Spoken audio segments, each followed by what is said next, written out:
All right, real talk. How many times have you wanted to say something? The words were right there, ready to go, but you stayed completely silent. You felt your heart pounding. You checked every word in your mind, and you imagined people judging you, thinking you're not smart enough, not interesting, maybe too weird. So you just smiled, nodded, pretended everything was fine. But inside, you were screaming, I want to talk. I have something to say.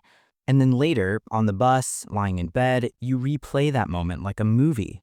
And you think, why didn't I say anything? I had something to say. Oh, and of course, in the shower, you suddenly find the perfect words. You give this full, powerful speech to the shampoo bottle.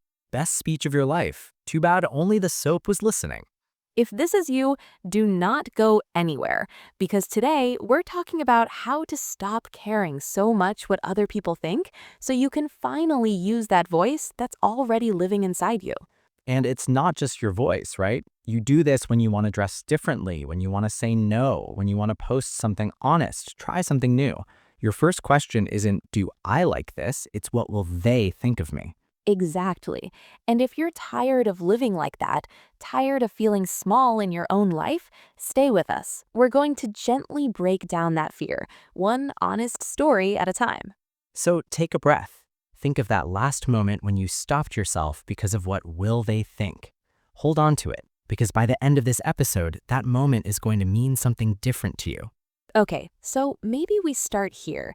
This fear of what people think, where did it even begin for you? It didn't just show up last week. No, it usually starts way earlier. School, family, friends, tiny comments, small jokes, but big impact inside. Right, maybe you remember this. You say something in class, people laugh. Or you wear something different, someone makes a joke. For them, it's 1 second. For you, it feels like a scar. Exactly. And moments like that don't just go away, they linger. Linger, meaning they stay longer than they should, like a smell or a memory or a sentence. It just doesn't leave quickly. Yeah, maybe you had one sentence that still lingers from years ago. You're too loud, you talk funny, you're weird. And the fear from that moment doesn't stay in one place. It starts to seep into everything. Seep like water. Exactly. When water seeps into a wall, it goes in slowly through small cracks. You don't see it at first, but later the whole wall is wet. So this fear starts in one moment, but then it seeps into school, work, friendships, everything. And after that, every time there's a chance to speak or be seen, your body remembers that pain. You feel it and you shrink back. Shrink back. You mean you make yourself smaller, right? Yes, to shrink back is to pull away, to make yourself small so nobody looks at you. Maybe you know this. The teacher asks, any questions? Your hand wants to go up, but you shrink back. You think, no, no, no, stay safe. So, if this is you, please remember, you were trained to feel like this. Your brain learned that attention is dangerous, speaking is dangerous. And you know what can really help is just catching that story. Yeah, even writing it down. Here's one small thing you can try in English. Take one old memory that still lingers and write one simple sentence about it. Something like, in school, they laughed at me, and since then, I shrink back. It doesn't have to be beautiful, just honest. When you put it into words, you start to see the old rule clearly instead of letting it quietly control you. Now, that's where the fear starts. But let's talk about what it feels like now as an adult. Yeah, because now it's not just one classroom, it's the whole world. You walk into a room, you open social media, and suddenly you feel watched. Maybe you feel your chest tight, your stomach's not relaxed, your thoughts are racing. That feeling has a word. You feel anxious. Anxious, so not just a little nervous, but really worried inside, right? Exactly. Anxious means your body and mind feel on high alert. You feel danger even if nothing bad is actually happening. And when you feel anxious, your brain does this funny little show. It starts to freak out. Yes, that inner drama. Freak out means you suddenly feel very scared. Like, oh no, oh no, oh no, I'll die if I open my mouth. Even if it's just ordering a coffee. So your body's anxious, your brain freaks out, and then what do? You start to hold back. Hold back, like stop yourself. Yes, to hold back means you don't say or do what you really want. You pull your words and your actions inside. Maybe you want to share an idea in a meeting. You want to send a message. You want to wear something you love, but you hold back because that invisible audience in your head is shouting.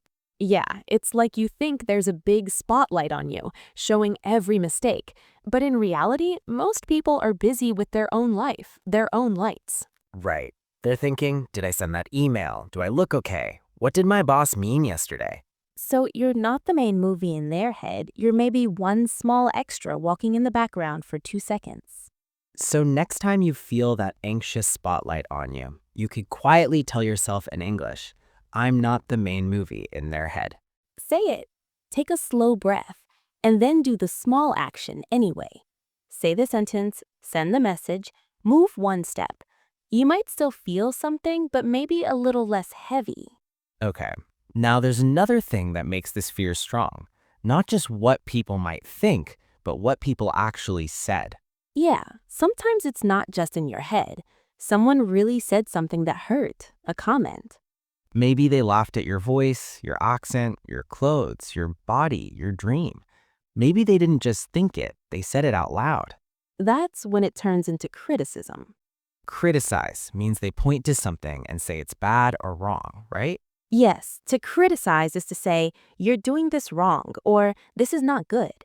Sometimes it can help us grow, but many times it's just someone throwing their negative energy at you. I remember one friend said to me, you're so sensitive, it's annoying. For them, it was small. For me, it was like a knife. Yeah, you start to think, maybe my feelings are wrong. Maybe I am wrong. But here's something important. Not every comment is a mirror. Some comments are just a projection. They show more about the other person than about you. Right. For example, if someone criticizes you for trying something new, maybe it's because they're scared to try. Or if they laugh when you speak, maybe they're uncomfortable with their own mistakes. So what can you do with comments like that? You can't delete them from your memory, but you can decide what to do with them. Some comments you keep and learn from. Some comments you must brush off. Brush off, like with your hand. Yes, imagine dust on your shoulder. You just brush it off with your hand. It's there, then it's gone. To brush off a comment means you decide, this is not my truth. I don't keep it. I like to make it physical. When I remember a rude comment, sometimes I just touch my shoulder and quietly think, no, I brush that off. Yeah, and you could even write one simple line about it in English, like, they said I'm stupid, but I brush off that comment. It's not my truth. Yeah, that way you're not just replaying their words, you're answering them with your words. Right, and even when you brush some comments off, the old fear can still sit quietly inside you. So we have this fear from the past, this invisible audience, these painful comments. What do we do with all that? One thing many of us do is we start to perform. Perform, like acting on a stage. Yes, but not just on a stage. We perform in real life. We play a role. The good girl, the funny guy, the quiet one, the easy person. Anything to be safe. Right. Maybe you say yes when you want to say no. You laugh when something's not funny. You agree when inside you think, no, that's not right. Yeah, you're not living as your authentic self. Authentic, that means real, right? Like the true version? Exactly. Authentic means real and true, not fake. When you're authentic, you act like yourself, not like a character for other people. And when you're always performing, you don't feel authentic. You feel like you're wearing a mask. It's like walking on eggshells all the time. Walking on eggshells. That sounds painful. What does it mean? It means you're very careful with every step because you're scared you'll break something or make someone angry. You don't relax. So you choose your words too carefully, your clothes too carefully, your opinions too carefully, just to keep everyone happy. But the problem is, when you walk on eggshells for everyone else, you step on your own heart. Ugh, that hits hard, but it's real.